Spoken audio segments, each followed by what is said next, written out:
नमस्कार. मी शिवाजी काळभोर, पत्रकार, सातारा. या चॅनेलवर सातारा लोकसभा मतदारसंघातील निवडणुकीच्या पार्श्वभूमीवर आपण चर्चा करत आहोत.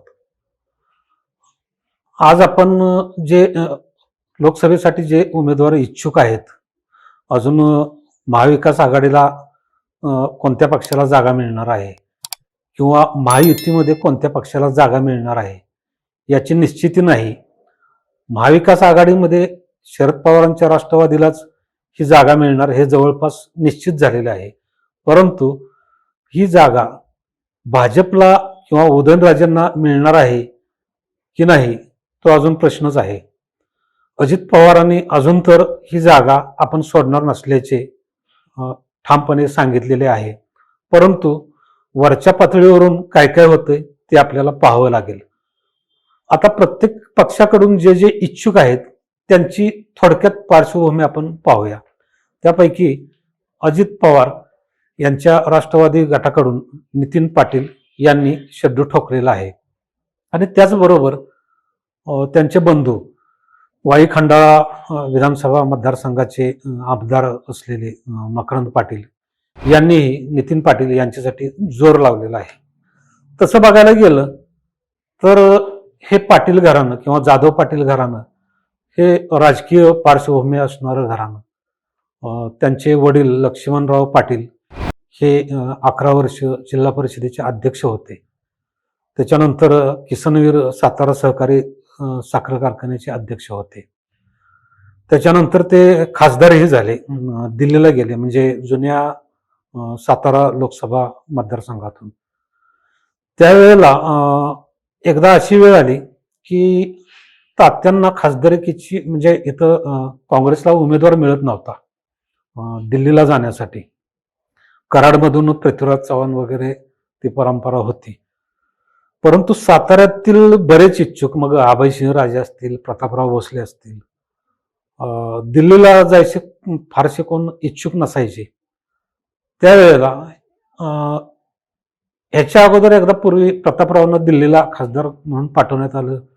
नंतर त्याने मदन भोसलेंसाठी आमदारकीला तिकीट मागून घेतलं, त्यांचा पराभव झाला. हा इतिहास होता. याची पुनरावृत्ती लक्ष्मणराव पाटलांच्या खासदारकीच्या वेळेला झाली. त्यांनी मकरंद पाटलांसाठी तिकीट मागून घेतलं, ते हरले. नंतर काही कालावधीनंतर ते आमदार झाले. अर्थात त्यावेळेला प्रचाराची धुरा बरीचशी नितीन पाटील यांनी पाहिलेली होती. बराचसा जनसंपर्क त्यांनी वाढवला होता. मदन भोसलेंकडं किसनवीर कारखाना असल्यामुळे ते कारखान्यातच खुश होते, आमदारकीकडे जास्त लक्ष देत नव्हते किंवा कार्यकर्ते वाढवत नव्हते. आणि त्या मानानं मकरंद पाटील तरुण असल्यामुळं तरुण कार्यकर्त्यांची त्यांच्याकडे मोठी फळी निर्माण झाली. त्याचा फायदा घेत नितीन पाटील बोपेगावचे सरपंच झाले. त्याच्यानंतर मकरंद पाटलांच्या बरोबर ते स्वतः सुद्धा जिल्हा बँकेचे संचालक झाले. आता ते जिल्हा बँकेचे अध्यक्ष म्हणून काम पाहत आहेत. याशिवाय 1.5-2 वर्षापूर्वी किसनवीर कारखान्याची जी निवडणूक झाली, ती निवडणूक नितीन पाटील किंवा मकरंद पाटील यांनी जिंकली. मदन भोसलेंचं पॅनल तिथं पराभूत झालं. त्यावेळेला मदन भोसलेंच्या पॅनलकडे आमदार महेश शिंदेची ताकद होती. त्याला शालीनताईंचा जो कोरेगावमधला गट होता त्यांची पण ताकद त्यांच्या बाजूने होती. पण त्या निवडणुकीत मदन भोसले मनापासून लढतायत असं जाणवलं नाही आणि मकरंद पाटलांनी पण जोर लावला नव्हता जास्त. पण सभासदांनी विजय त्यांच्या बाजूनं नोंदवला आणि थोडक्यात हे किसनवीर कारखाना कर्जात बुडाला असल्यामुळे, लोकांची शेतकऱ्यांची देणी थकल्यामुळे मकरंद पाटलांना पण तो नकोसा वाटत होता. पण शेवटी लोकांच्या आग्रहास्तव तो त्यांनी ताब्यात घेतला. हा कारखाना म्हणजे एक प्रकारचं लोढणं झालं आणि ते लोढणं सांभाळण्यासाठी त्यांनी ऐनवेळी शरद पवारांना पाठिंबा देऊनही अजित पवारांच्या गोटात ते सामील झाले. आता ते भाजपच्या कंपूमध्ये आहेत.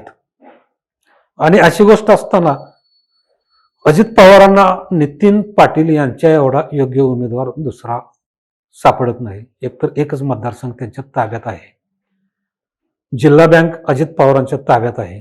पैशाची काहीच कमतरता नाही प्रचाराच्या किंवा कुठल्याही दृष्टीने. पण प्रश्न असा आहे, काल परवाच मेळावा झाला भाजपच्या कार्यकर्त्यांचा, महिला मेळावा.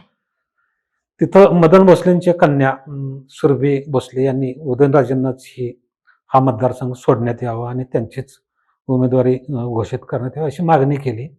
चित्रा वाघने पण मागणी केली.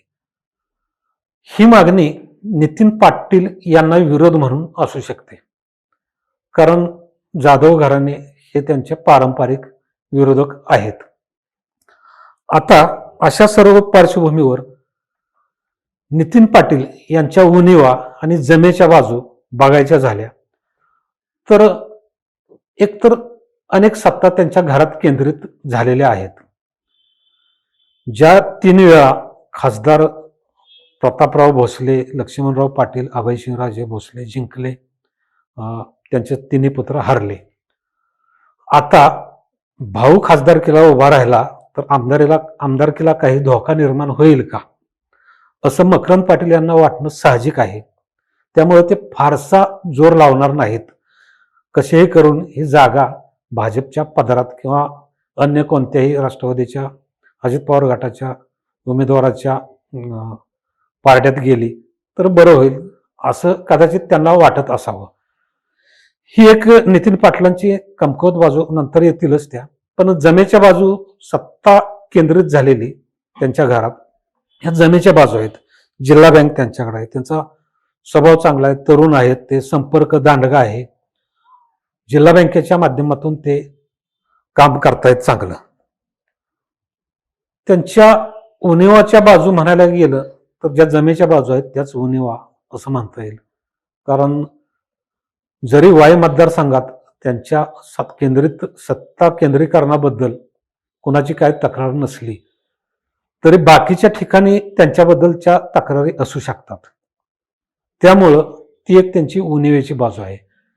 दुसरी गोष्ट अशी, कोरेगावमधून शशिकांत शिंदे यांना गेल्या वेळी मंत्रिपद मिळाल्यानंतर थोडीशी पक्षांतर्गत जलन निर्माण झाली.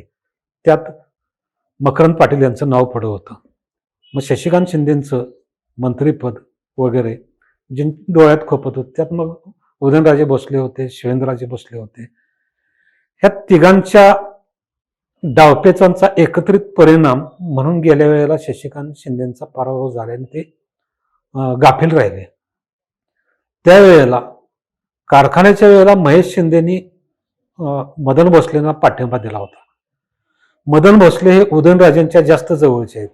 जर नितीन पाटलांना तिकीट मिळालं तर उदयनराजेंचे किंवा शिवेंद्रराजेंचे कार्यकर्ते हे मनापासून त्यांचं काम करतील का, हा मोठा प्रश्न आहे. दुसरी एक त्यांची कमतरतेची किंवा उणिवेची बाजू म्हणायला गेलं तर अजित पवारांचा गट इतर ठिकाणी शून्य आहे. त्यांना भाजपच्या आणि शिवसेनेच्या भरवशावरच ही निवडणूक लढवावी लागेल. ही रिस्क भाजप किंवा अमित शहा घेतील का, हा डाव अमित शहा खेळतील का, जे एका जागेसाठी जंग पछाडतायत. त्यामुळं भाजप नेतृत्व सध्या गोंधळात असल्याचं जाणवतंय. कारण गतवेळी उदयनराजेंनी लोकसभेचा राजीनामा देऊन नंतर पोटनिवडणूक लढवली. आताही ते राज्यसभेवर आहेत, म्हणजे संसदेचे ते सदस्य आहेत. तिथला राजीनामा देऊन त्यांना ही निवडणूक लढवावी लागेल. तीही जोखीम भाजपला घ्यायची आहे. त्यामुळे नक्की काय होईल आणि समोरचा उमेदवार अजून घोषित नाही, शरद पवारांचा असेल किंवा समोर तगडा उमेदवार कोण आहे ते अजून घोषित झालेलं नाही. सातारा लोकसभा मतदारसंघामध्ये जर नितीन पाटील यांचा कुठं जास्त प्रभाव असेल हे बघायचं म्हटलं तर फक्त वाई, खंडाळा, महाबळेश्वर तालुका. वाई तालुका पूर्णपणे म्हणजे ग्रामीण आणि शहरात भाजपचा पण थोडाफार प्रभाव आहे. महाबळेश्वरमधले जे म्हणजे थोडीफार तिथं शिवसेना आहे, काही उद्धव ठाकरेंची आहे, काही शिंदे गटाबरोबर आहे. पण तिथला मतदार असा फिक्स वगैरे नाही. खंडाळ्यामध्ये रामराजेंची थोडीफार ताकद आहे.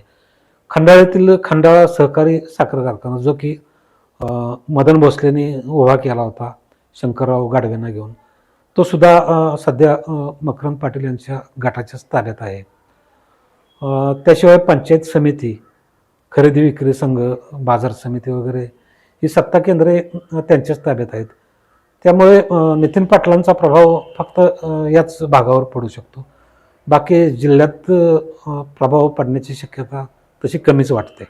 याशिवाय पूर्वी जावली तालुक्याला जोडलेली 36 गावं होती सातारा तालुक्याची, आता ते कोरेगाव तालुक्यामध्ये गेलेत. किसनवीर सातारा सहकारी साखर कारखान्यामुळं लक्ष्मणराव पाटील असू द्यात, मकरंद पाटील किंवा नितीन पाटील यांना मानणारा सभासद वर्ग या 36 गावाच्या पट्ट्यात चांगला आहे. याशिवाय कोरेगाव तालुक्यात काही शिरडोन, मंगळापूर, त्याच्यानंतर तांदूळवाडी, आणखीन काही गावं आहेत. या ठिकाणी नितीन काकांना मानणारे कार्यकर्ते आहेत.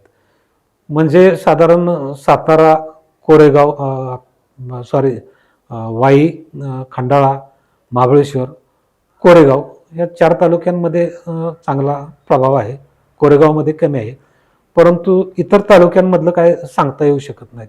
अशी एकंदरीत नितीन पाटलांची परिस्थिती आहे. अजित पवारांमुळे त्यात काय फरक पडेल असं वाटत नाही. शिवसेना किती मदत करेल, कारण गेल्या वेळेला महेश शिंदे कारखान्याच्या वेळेला यांच्या बाजूनं, मदन भोसलेंच्या बाजूनं होते. त्यांनी शालीनताईंची संपूर्ण विचारशैली किंवा त्यांची संपूर्ण भूमिका उचलली होती आणि तीच मतं ते मदन भोसलेंच्या बाजूनं मांडत होते. त्यामुळे ते कितपत मदत करतील काय सांगता येत नाही. नंतरच्या काळात आणखीन काय राजकीय पटावरच्या सोंगट्या कशा खेळल्या जातील त्यावर बरंचसं गणित अवलंबून आहे. या भागात आपण सातारा लोकसभेसाठी इच्छुक असणाऱ्या उमेदवारांपैकी नितीन पाटील यांची ओळख करून घेतली, उणिवा त्यांच्या किंवा जमेच्या बाजू. पुढील भागात आपण क्रमवार दुसऱ्या उमेदवारांची माहिती घेऊ, त्यांच्या जमेच्या बाजू आणि उणिवा पाहू. तुम्हाला जर हा व्हिडिओ आवडला असेल तर प्लीज लाईक आणि सबस्क्राईब करा. नमस्कार.